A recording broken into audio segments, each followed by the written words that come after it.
30% of the people killed by Israeli forces have been children. That is abhorrent, isn't it? Why would Israel deliberately target children? One thing that is absolutely and categorically clear is that Israel will never and has never targeted children. The only targets that Israel ever. So you would deny that you wouldn't deny that thousands of children have been killed as a result of IDF action, would you? You wouldn't insult their memories by doing so, would you? I'm not trying to insult anyone here. What I assume, I've followed your journalism quite some time. I know you're a thorough journalist. I will assume that you know that Israel will never ever target children for no reason. That's not obviously a preposterous thing to assume. Fair enough. I don't have time to pursue it. I'm grateful for your time because I know it's early in New York this morning, but I will have to repeat, that is what the UN is. Dude, you have to watch this interview. Like, Lewis Goodall absolutely demolishes Israel's UN spokesperson over the killing of children in Gaza. And what makes this so wild is the spokesperson literally cannot answer a single straightforward question. The UN just dropped a report saying Israel deliberately targeted Palestinian kids. 30% of all casualties. 20,000 children dead. And this guy sits there and tries to dispute the numbers, tries to dodge, tries to blame Hamas, while Goodall just keeps bringing him back to the question, why are so many children dead? It's one of the most uncomfortable interviews I've ever seen, and you can tell Goodall is not letting him off the hook for a second. Let's get into it. About 30% of the people killed by Israeli forces have been children. That is abhorrent, isn't it? Why would Israel deliberately target children? Well, it's clear that the UN Independent Inquiring Commission has said that you have done, that 30% of all of the casualties in that war have been children. The US military has launched further strikes, though, on multiple targets in Iran overnight, a day after it struck Iran in retaliation for a drone attack on a cargo ship in the Strait of Hormuz. US Central Command, CENTCOM, said that its strikes were in direct response to continued Iranian aggression against commercial shipping and that it had targeted Iran's military surveillance infrastructure, communication systems, air defense sites, drone storage facilities and mine layer capabilities in response. In retaliation, the IRGC has said that it had launched a joint missile and drone operation targeting 8 US military sites in Kuwait and Bahrain. So that ceasefire, once again, holding by a thread. We're joined now by Jonathan Haranoff, who's Israel's departing international spokesperson to the UN. He's joining us live from New York this morning. So grateful to you, Mr. Haranoff. I know it will be early there. What is your government's understanding, your understanding of the state of relations between US and Iran right now and whether this ceasefire is going to hold? Well, it's a very precarious and fragile situation. I know there was a lot of premature, I think, excitement over the MOU, the Memorandum of Understanding. Some people thought that was already a deal. I think the latest tit for tat is a demonstration that we're still way away from something like that. But I think it's once again a demonstration that the Islamic Republic is not necessarily serious in actually wanting to have peace, is continuing to be a regional aggressor, and the United States is rightly taking necessary steps to defend itself and its troops from any threat posed by the regime. Do you think that this ceasefire will hold, and do you think it should hold? You know, I think peace is always preferable to war in any situation. Nobody wants prolonged conflict, but there are times when you've already exhausted all of your options of diplomacy. It's something that I've seen play out at the United Nations again. I hope in almost any other circumstance that the United States and Israel would be at peace with its counterparts. But I just don't fundamentally think the Islamic Republic is a partner for peace. It's not a partner for peace for its regional counterparts, and it's certainly not a partner for peace in terms of its own people. It's slaughtered its own people in recent months. It's brutalized them for the past 47 years. It's not fit. It's not designed to be a peaceful partner, which is why I always have these questions at the back of my mind of, whether these these deals, MOUs are actually going to lead to anything, or if it's just going to lead to another cycle of violence. Obviously, we've got a new British Prime Minister coming in. Relations between Israel and the UK have been pretty poor of late for all sorts of reasons. War of words between Benjamin Netanyahu and Keir Starmer. Do you expect much difference in their relationship with the new Prime Minister? Well, whoever the new Prime Minister is, and currently it seems like the new MP for Makerfield is the front runner. You know, I hope there are good relations with these two countries. The UK is a thriving democracy, is a historic ally of Israel's, but it's got a lot of issues that it's facing domestically and abroad. And I know there's a lot of talk about the defense plan that's being hopefully introduced in mid-July. So I hope the UK recognizes the dangers that it's facing. Some people even saying that it's sleepwalking into danger because it's not investing sufficiently in its defense budget, and it's investing, I think, 6 times as much on welfare annually.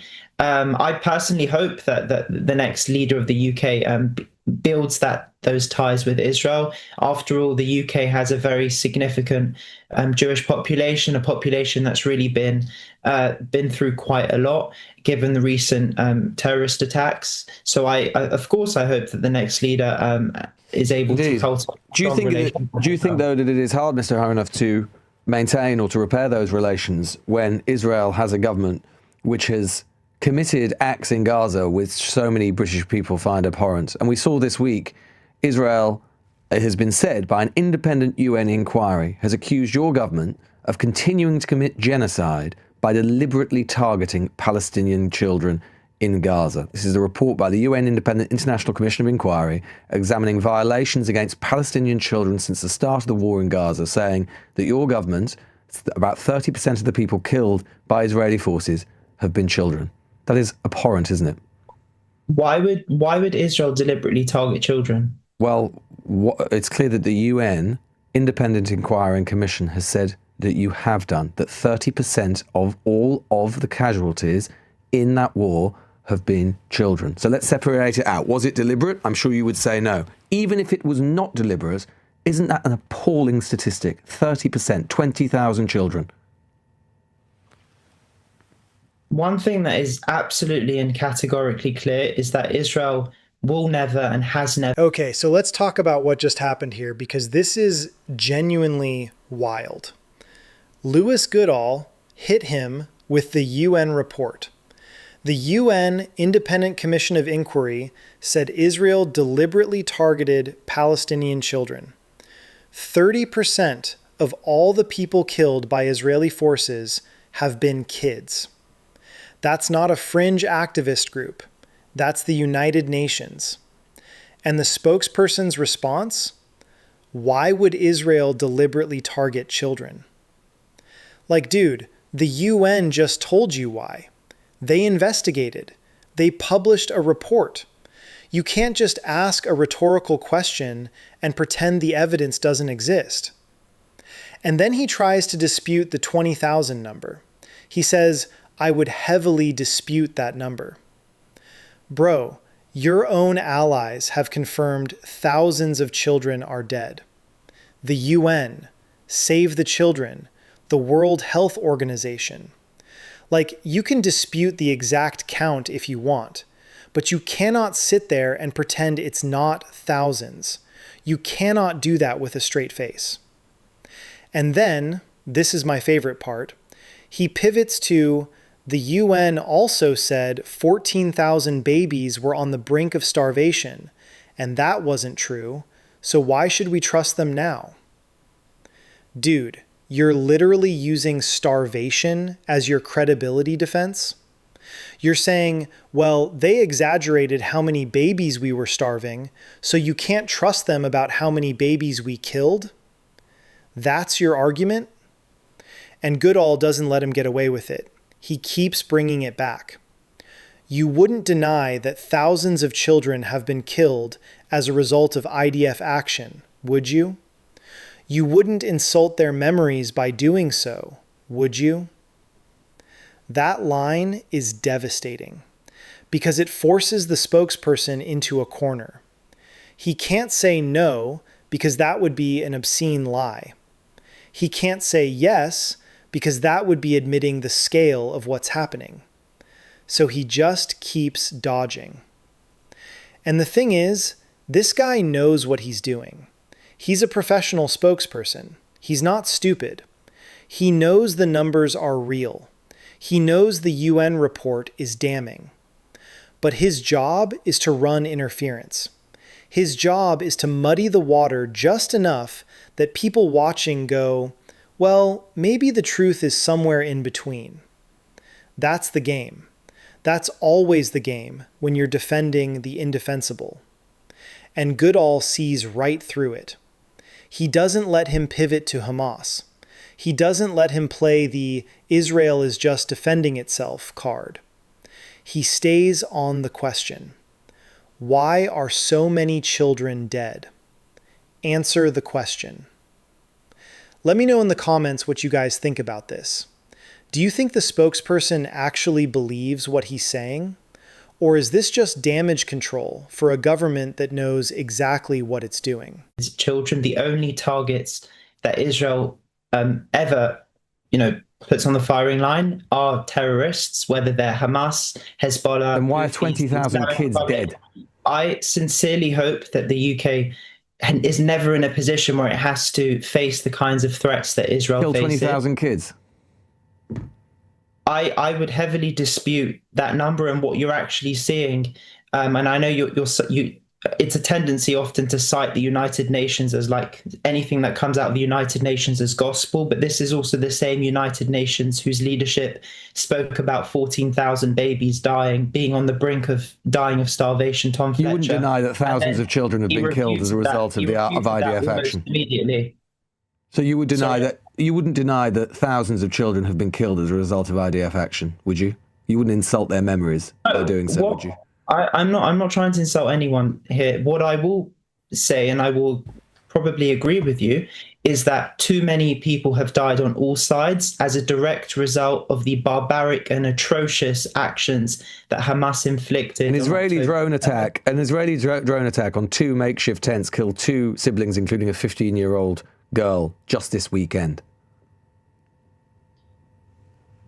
Look, I assume I've followed your journalism quite some time. I know you're a thorough journalist. I will assume that you know that Israel will never, ever target children for no reason. That's not obviously a preposterous thing to assume. The only targets that Israel ever targets are those who are posing a direct threat to Israel, to its forces. Well, Mr. Haranoff, I don't have time to pursue it. I'm grateful for your time because I know it's early in New York this morning, but I will have to repeat, that is what the UN is asserting. All right, so let's wrap this up.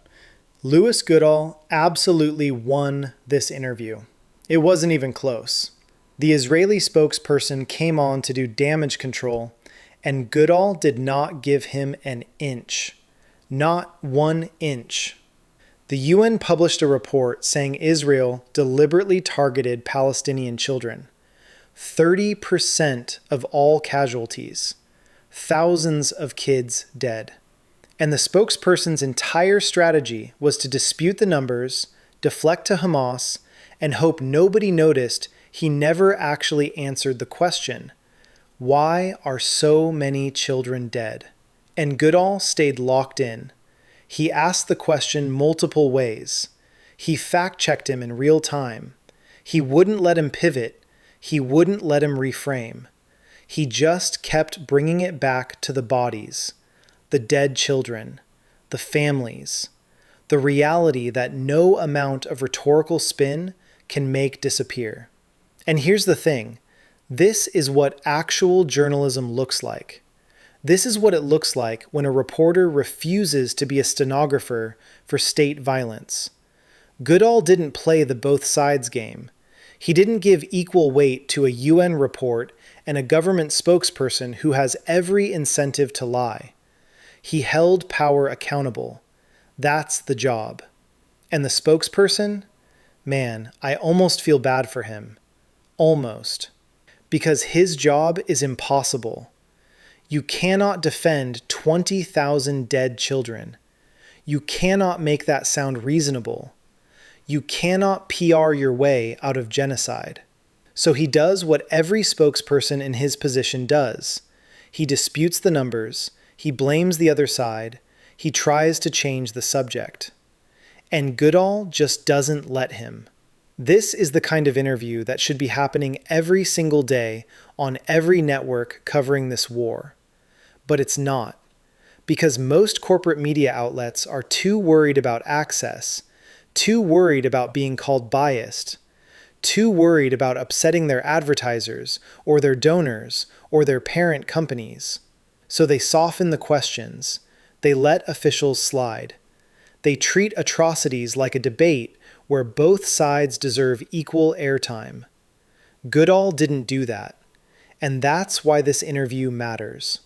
If you want more breakdowns like this, if you want commentary that doesn't both sides genocide, hit that subscribe button, drop a like, share this with someone who still thinks the corporate media is telling them the truth about this war. That's what we do here at Blueprint. Stay sharp. I'll see you in the next one.